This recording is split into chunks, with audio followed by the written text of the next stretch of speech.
In this lecture, we're going to look at three topics: software validation, developing test cases, and then pre and post conditions on method specifications. We'll go ahead and get started here with the definition on software verification and validation. You may see this written out as an abbreviation as V&V. It's just the process of checking that an application meets the specifications and its intended purpose. So we can look at this holistically as our entire system, or we can break this down and look at this within individual classes and break that down even more by looking at individual methods within our classes.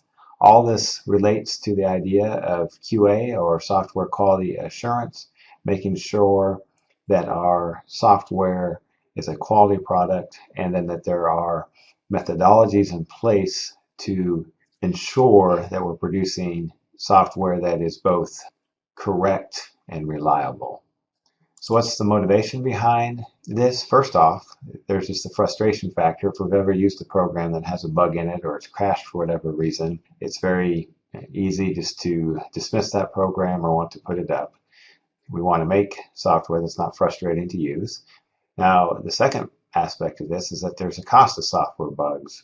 In old reports, a decade old, and I couldn't find a more recent report, but they were saying that software bugs, and that's errors in our system, costed approximately $60 billion a year. So a decade later, I'm sure that's well up over $100 billion a year, probably on closer to $250 million a year. Here's a good quote here. It says, "The most expensive and time-consuming work of software development is the work of finding bugs and fixing them." There are statistics that show that we spend more time debugging our software than we actually do on creating our first version of the software.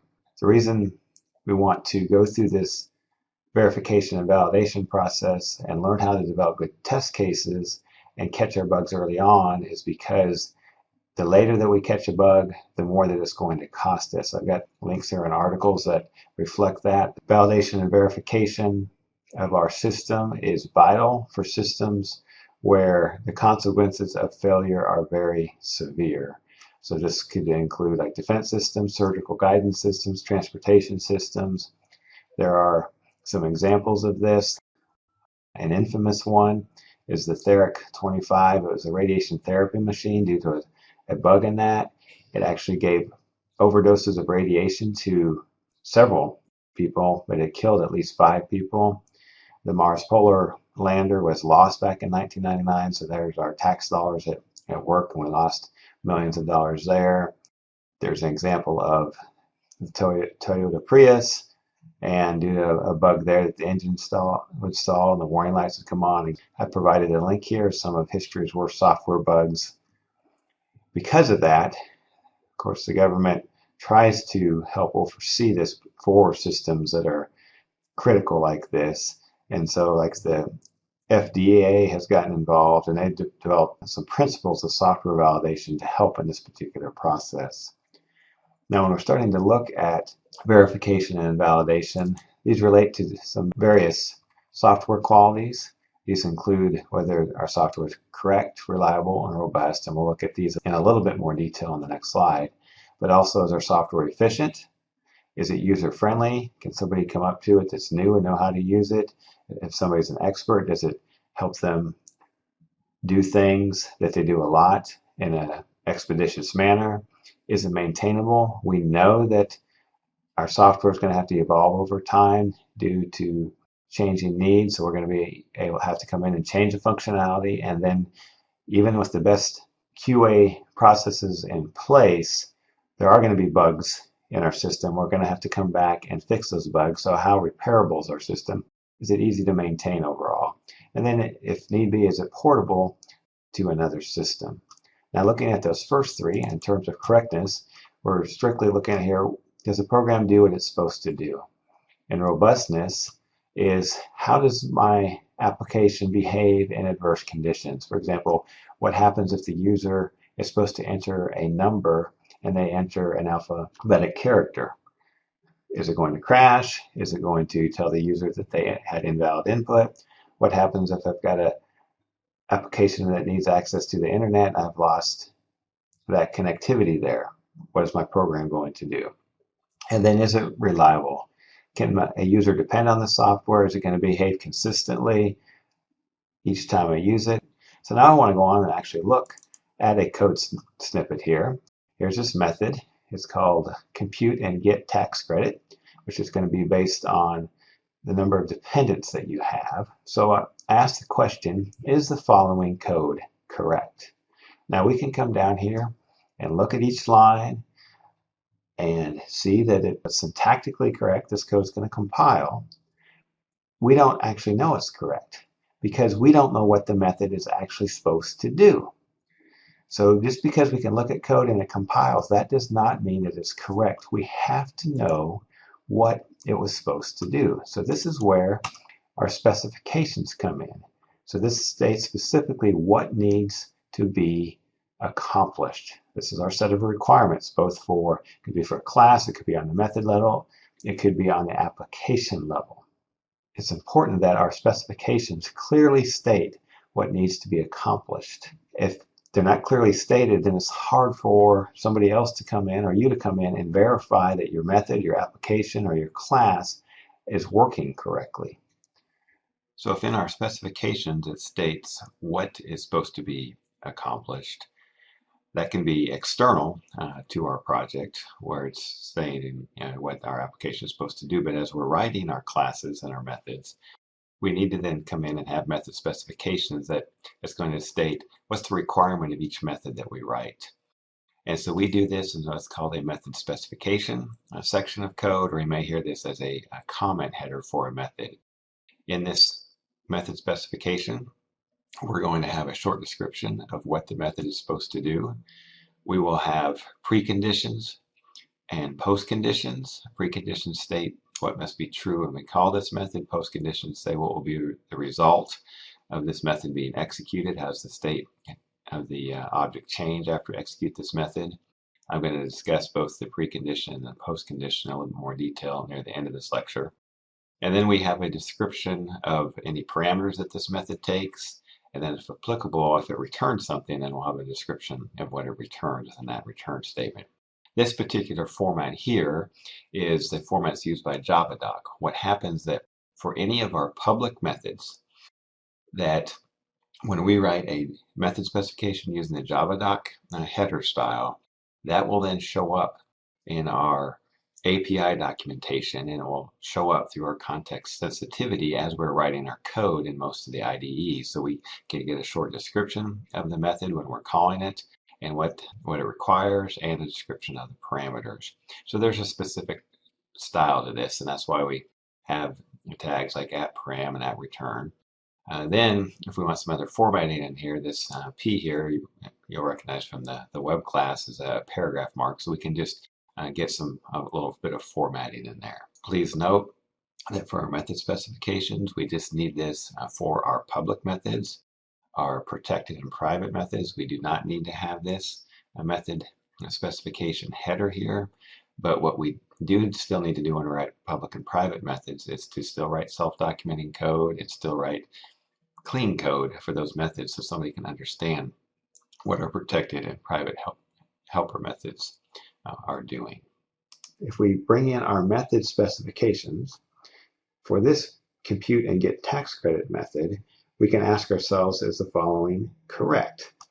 Because we have some specifications, it says for 0 to 4 dependents, each dependent is worth a $2,000 tax credit. Each dependent beyond 4 is worth a $2,500 tax credit. So if the number of dependents is greater than 4, I return 4 times 2,000. Take the number of dependents, subtract that 4 times 2,500, else I'm going to return that. So when I look at this and I look at the specifications, it does appear that this is correct. But sometimes our eyes can deceive ourselves. When we're looking at the code, we can sort of self-correct it because we see the specifications and we're thinking then the code has actually done that. So even though it appears correct, we really don't know until we actually execute this method and test it through a set of test cases. Now when we're going through this process of testing our software, there are 2 questions that we need to ask. Is one, did you build the right system? In other words, did you build the correct system? Did it meet the specifications? Once you verify that, then you need to ask yourself, did you build it right? In other words, now that you have attempted to build the right system, did you implement that correctly? So does it implement the specifications correctly? And to answer these questions, we must test the system. And to do that, we use a set of test cases. So what is software testing? It's just we execute the software under controlled conditions with a set of inputs and then an expected output so we can evaluate the results and see if it meets the specifications. So it's really just a methodical approach to try to verify that our system is working correctly, that it meets the specifications, and it's a way to also see, is it robust, by trying to feed it some invalid input and see what how our program handles that. We're going to be looking at developing test cases on the method level. And so with that, we're going to have a set of test inputs. We're going to set up an environment for some execution conditions, and then we're going to have a set of expected results. When we're developing these test cases, we may develop them to exercise a particular program path. For example, if I have an if, else if type structure, I want to verify that my code works regardless of what branch of that if, else if statement that it goes into. And I want to then verify compliance with a specific requirement that I may have in my software. So this process of developing test cases is the process of trying to not only verify that it works for our expected input, but we also want to test it in situations where errors are most likely to occur within our program. And so we have to ask ourselves, where do these errors typically occur? They typically occur in two situations: at boundary conditions. For example, for the if statements, the for loops, the if statements, if I have if x less than 90, there's some boundary conditions around the value 90 for for loops on the iteration through that for loop. And then they occur with the handling of invalid input, where the user enters something, whether it was intentionally or not, but an invalid value. So let's look at some of these boundary conditions.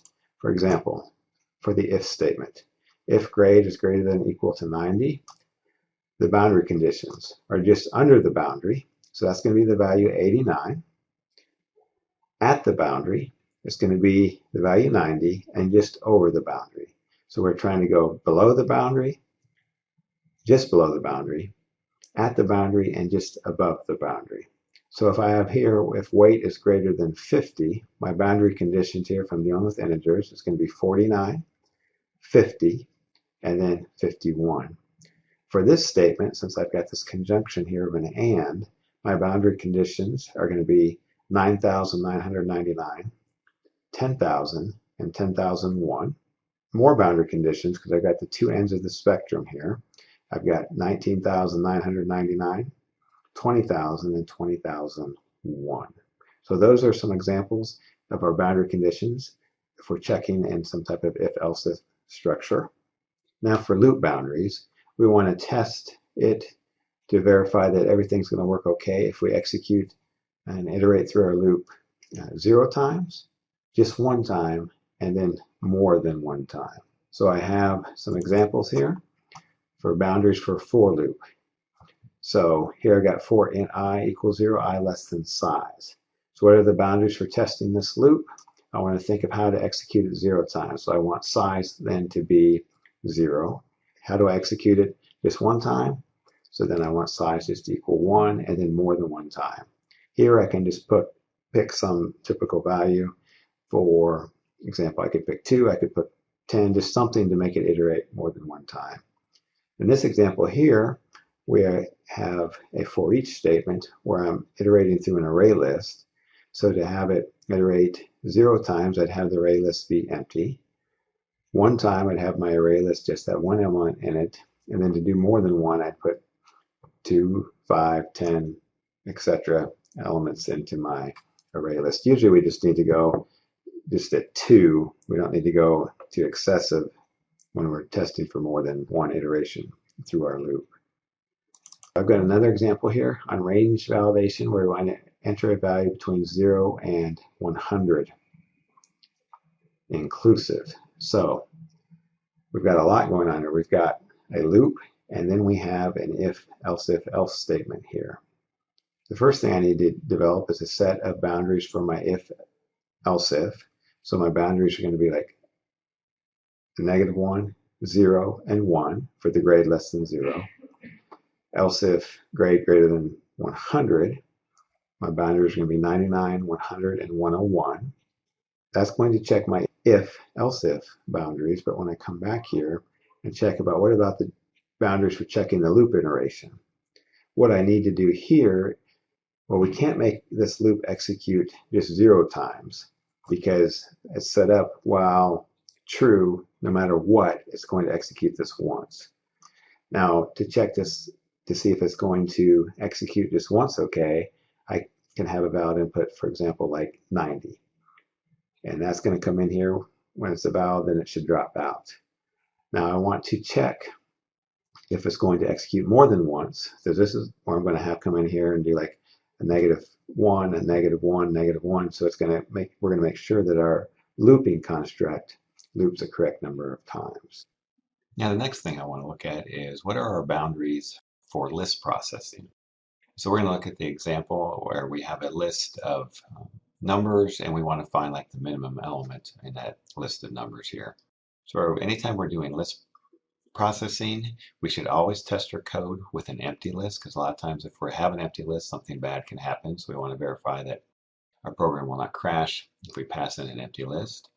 Another boundary condition when we do list processing is a list of size 1 in this particular instance.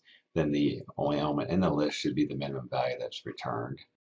And then we want to work with a little bit larger list, for example, a list of size 3 or 5, or something along that lines, where we have the minimum element, the very first element in the list. So when we test that method, the first element should be returned, where the minimum element is located in the last position in the list. Again, because sometimes those boundaries of our list processing are the very first element and the last element of the list. And then just a general case where the minimum element is located between the first and last list elements. Some students like to come in and say, well, shouldn't we test the situation where a minimum's located in the list twice? Well, if it can find it when it's in there once, surely it's going to find it when it's in there twice. So I don't believe this is really necessary, but if it makes you feel better, it can be an additional test, but you do not gain anything if you've already tested all these scenarios up here. So let's look at a couple of examples here. Here is our method specification. Counts the number of odd numbers between 1 and a given number, inclusive. We have our parameter, and we have what it's going to return. Please note, when I'm developing these test cases, I do not need to see the actual implementation of the code here. I can build my test cases just by looking at my method specifications. With this particular method, it's going to have some input, which is this parameter val that's going to be passed in. So I'm going to come up with some set of inputs and then expected outputs to thoroughly test this method. So I want to try a value that's outside the range. Here, so I'm going to put 0 in, and my expected output is going to be 0. Then we're at the boundary of 1, where it should return the value 1. 2, where it's going to return 1. And then I want to do just some other normal value here. I can come up and do 5 and get the expected result is going to be 3. So I've got a set of inputs and then a set of expected outputs. So when I test this particular method, when I pass in this input, if I do not get this expected output, that means that there's a problem with my method. So that means that I need to go through the process of debugging and finding what's wrong with that method. And I do not move on until I have fixed this particular error and this test case passes. The second example I want to look at here is actually working with a list and finding the minimum grade in a list of objects there. In this particular case, we'll have a list of student objects. Since there is no parameter here, we can assume that this list of student objects is a data member of the class. and so that would have to be pre-populated with the data. So we're going to have, again, a list of inputs. In this particular case, it's going to be the grades that are in the student list. Of course, we're going to have a student object, which is going to have a name and other information with that. But when we're constructing a test case here, what we're most interested in this particular method are the grades. So we can just write this sort of shorthand notation of what would be the grades for each student in this list. So for our input, of course, we want to check an empty list. In that particular case, our expected output is going to be depending on what the method specifications say, particularly if there's any pre or post conditions.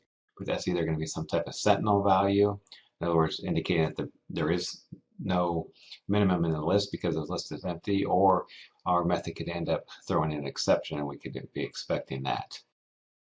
We want to try a list of size 1. In this case, our expected output would be that single element there. Then we want to try a list where our minimum value is the first element. So our expected output here, in other words, expected output is what is being returned in this particular instance, would be 70. The last element in the list, and then where 70 occurs in the middle of our list somewhere. So those are the test cases we would need to test this get minimum grade method. Now we need to ask ourselves, what happens if the students list is null or empty? Well, if I come down here and actually look at the code, if students is null, it means it has not been instantiated. What's going to happen when we execute this code, at runtime, it's going to throw a null pointer exception because it's going to say that you're trying to access something that hasn't been allocated. So that's what's going to happen if our list is null. It's actually, our program is going to throw an exception. Now let's say that we've went ahead and instantiated our students list, but we didn't add any students to it. So then when I say students.get0, it's trying to get that first element. What's going to happen then is going to say index out of bound exception, where we're trying to access an element outside the bounds of our list. So then this leads us to the idea is we need to verify that when we invoke a method that we're invoking it correctly, that if we're passing in parameters or the state of our object needs to be in a certain state, that those are true before we invoke it. And then that our method's going to do what it should be doing, that it's going to follow the specifications. So this leads then to the idea of pre and post conditions. So a precondition is what must be true before calling a method. So this could be regarding the state of the object. It could be true. It could be putting specifications on the type of data that's actually passed in via its parameters. And so this is what the method requires. The post conditions then are stating what changes take place upon executing the method. In other words, what does the method ensure is going to take place? For example, it could be that the list has been modified, a data member has been updated. Please note that a post condition is not stating what is returned by the method. That's what the @return statement does. It's used to say if there's some other internal state within an object, that method does something else, and then it's saying it is going to ensure that that has taken place. Let's look here at a precondition in a method and a specification header. Here we have finds and returns the minimum grade found in the student list. We got a precondition students not equal to null and students.size greater than 0. We got one parameter is a list of students. So notice in this case, find minimum grade. We are passing in our list of students here, and then it returns the minimum grade found. So it's got a precondition. When we have preconditions, we need to then check that our method enforces those. So if students equals null, then it means method that called this didn't hold up their end of the bargain. So we're going to get out immediately because there's no sense in executing this. We do that by throwing an exception. In this particular instance, we're going to throw an illegal argument exception saying the argument's not correct. If we wanted to, we could actually throw a null pointer exception, which would be done by the Java system if we didn't enforce the precondition. And then once we've checked that the object is not null, then we can come down here and verify that at least one element in it. If it doesn't, then we're going to throw an exception, and that when we throw that exception, we get out of that method and we don't execute or do anything else in there. And we'll learn more about exception handling and exceptions a few weeks from now. The next thing I want to touch base on here is a way that a lot of students have been writing their like find minimum grade, find maximum type methods, is that we have this initialization to set our current minimum when we come into this method to the very first element in the list. This works fine if our list has actually an element in it. And this is why we actually have a precondition here that the students.size is greater than 0, which guarantees that. So when we get to this get 0 here, that there's actually going to be at least one element in this list. However, it is possible to actually modify how we write this find minimum grade method, so we can eliminate the precondition of having at least one element in the list. So here's the same method. Now we've eliminated the precondition that it must have one element in the list. So what that means now, we're going to check to see if the list has actually been instantiated here. So we still need that.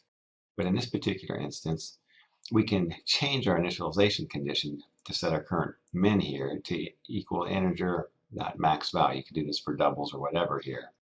This is something that's actually supplied by Java. So what this means here is that min is going to equal the largest integer value that Java allows.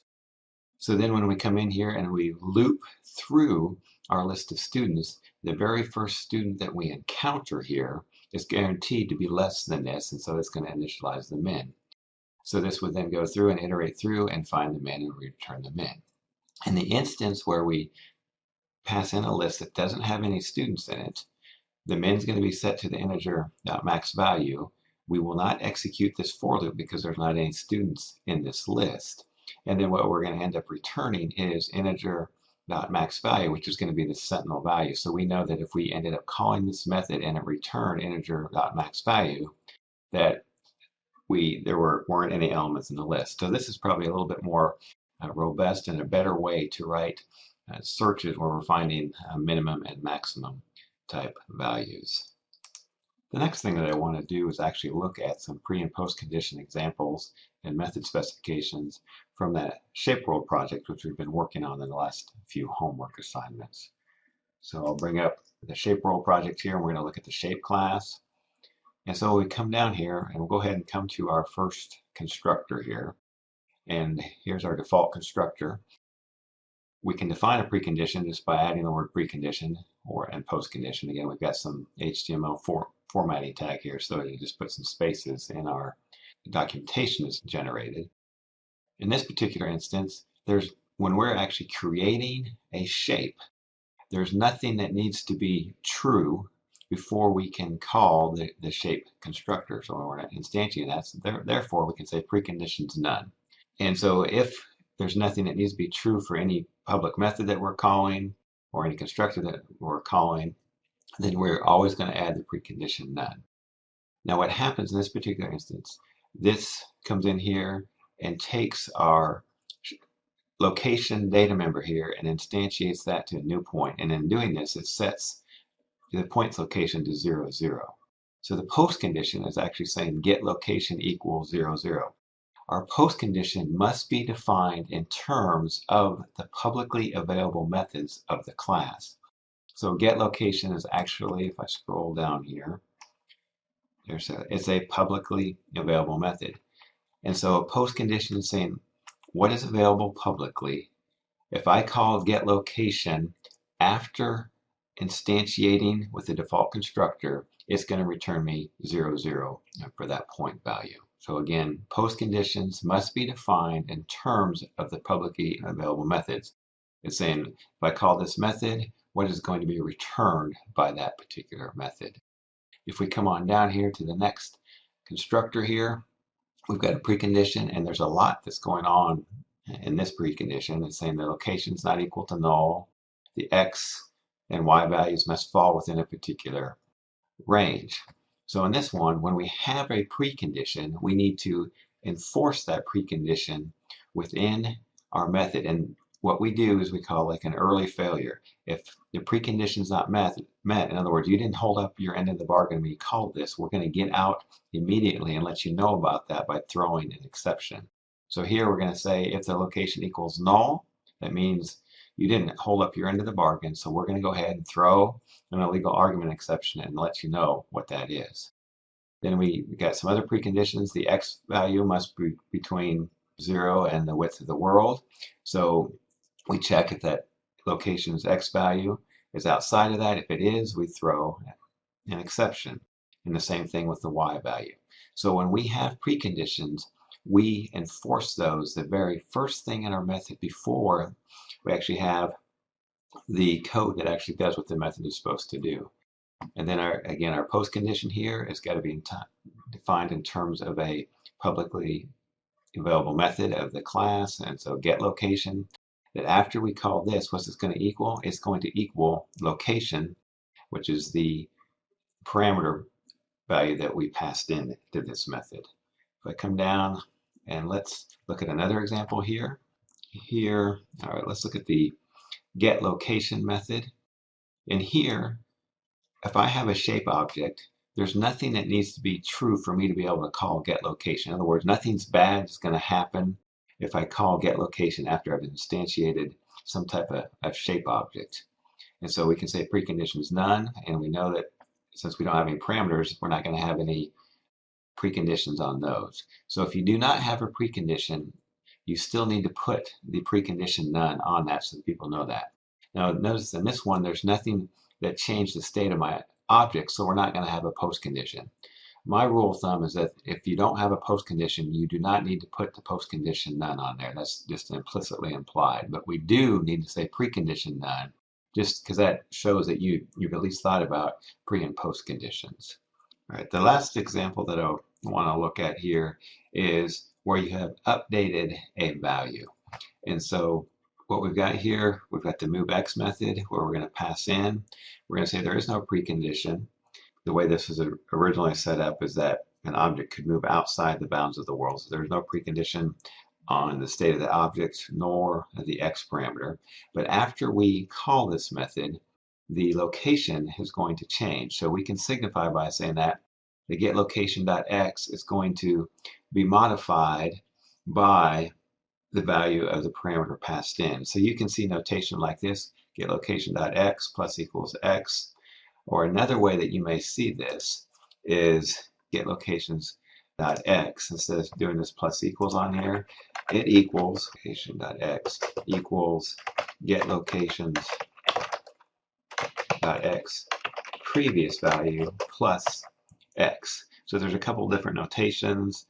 You'll see probably a lot of documentation in doing this where you're going to use @prev means what the previous value was plus whatever we're going to add on to that. So there's a couple different notations you can use when you're adjusting the value of something through one of your parameters. I just did think, and I do have one more example that I want to look at here. And here's another example as I'm scrolling down to the @prev notation there. Here we've got an abstract method for the draw. Notice here that because it's a public method, I still need to have a method specification here, have my preconditions, but the actual enforcement of this, because it's an abstract, is going to be in a concrete method in the subclasses. So if I go over the circle here and we look at the circle class, here we've got same method specification. Since G is not equals to null, because if our graphics object was null, bad things would happen, our program would crash. What I want to do then is come in and enforce this precondition and say if G does equal null, we want to get out. So those are just a few examples from our shape world. And I do encourage you to even go back and look at some of those method specifications to see if you can understand why we put preconditions, why we put post conditions, and understand what those actual values were. Now the last thing I want to touch base on is this idea of programming by contract. We may hear it as design by contract. When you define method preconditions, what does your method require? And then you have method post conditions, what your method is going to ensure has transpired when it's executed. You get this idea of there's a contract that has taken place, that if you follow the preconditions, you meet those, then when you invoke this method, it it will guarantee that whatever it's going to guarantee has transpired and has taken place. This is the idea of programming by contract. You meet your end of the deal, the method will meet its end of the deal. If you don't meet your end of the deal, you don't meet the preconditions, then all bets are off of what's going to happen when this method executes. Now what we do is to write very safe and robust code is we will then put in those precondition checks and then throw an exception to get out of there to let the method that invoked it know that you didn't uphold your end of the deal so that they can then either fix the problem before it gets called again. This idea of programming by contract or design by contract asks for a precondition, when is it appropriate to call a method? For the postcondition, what is the method supposed to have done? And then it's also got this idea is, did the execution of the method screw up the state of the object? This is this idea of class invariance. And we're not going to touch base on that in this particular course, but I just wanted you to know that there are some other terminology out there with the idea of programming by contract. This idea of programming by contract is really just the idea of thinking of what are my preconditions, what are my postconditions here. What that does is just force you to think through the specifications. And if we just think through them, think through those various scenarios of what must be true, what must I guarantee that happened, it's going to really help us write better methods. And then our methods are going to be more likely to be correct, robust. We're going to be less likely to have a lot of design flaws and implementation errors within our code. So that's all I'm going to touch base on with software testing at this particular stage. Next week we're going to come back and look at using automated testing framework to help us in this process because testing is a very, very tedious process.